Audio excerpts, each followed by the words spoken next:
اعوذ باللہ السمیع العلیم من الشیطان اللعین الرجیم بسم اللہ الرحمن الرحیم الحمد للہ رب العالمین والصلاة والسلام علی سیدنا محمد وآلہ الطاہرین اللہم صل علی محمد وآل محمد اما بعد فقد قال مولانا ومولا الموحدین امیر المؤمنین یعصوب الدین علی بن ابی طالب فی نہج البلاغہ یا دنیا غری غیری لا حاجت لی فیک قد طلقتک ثلاثا لا رجعت فیہا فعیشک قصیر وخطرک یسیر واملک حقیر من قلت الزاد وطول الطریق وبعد السفر وعظیم المورد۔ میرے عزیزو،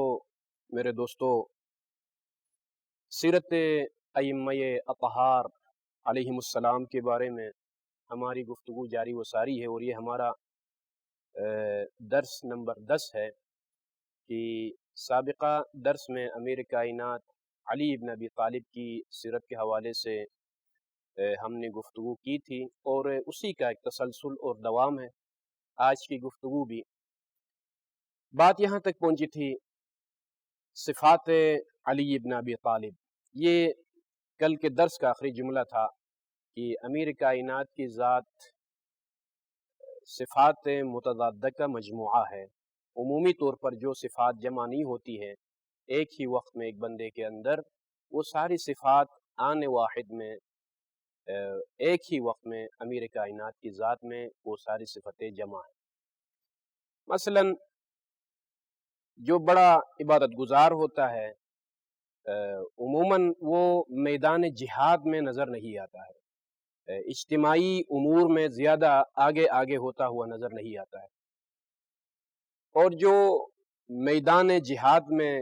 جہاں پر لڑنے کا مقام ہوتا ہے وہاں پر جو زیادہ آگے ہوتا ہے عادتاً اور معمولاً وہ زیادہ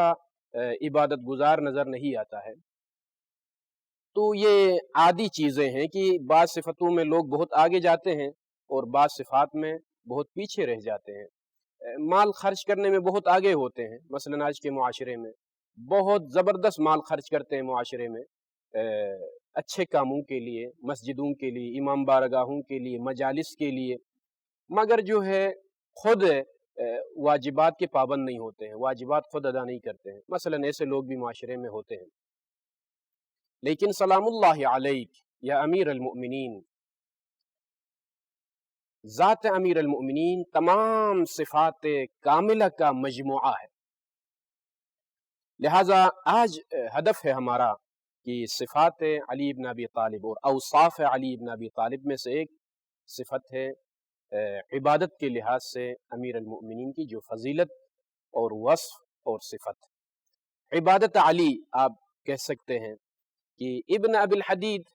ہماری روایات اور ہماری کتابوں میں تو روایتیں بہت زیادہ ہیں، اور حتیٰ غیر نے بھی اعتراف کیا کہ ابن ابی الحدید جو کہ معتزلی عالم دین ہے اور ان کی شرح مشہور ہے نہج البلاغہ پر، کہتے ہیں کہ علی علیہ السلام لوگوں میں عابد ترین انسان تھے، اور سب سے زیادہ نماز قائم کرنے والے، سب سے زیادہ روزہ رکھنے والے، یہاں تک کہ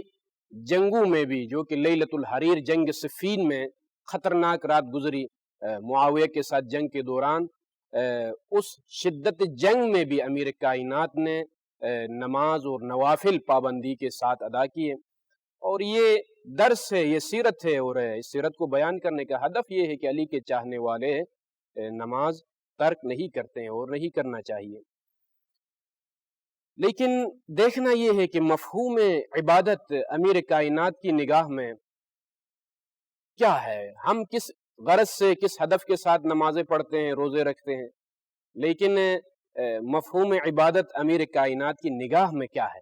یہ سمجھنا بہت ضروری ہے کہ تاکہ اندازہ ہو جائے کہ امیر کائنات کس منزل پر فائز ہو کر نماز الہی، عبادت الہی کو انجام دیتے تھے۔ نہج البلاغہ میں کلمات قصار میں ایک خوبصورت ترین جملہ ہمیں ملتا ہے کہ مولا فرماتے ہیں کہ ان قوما عبدوا اللہ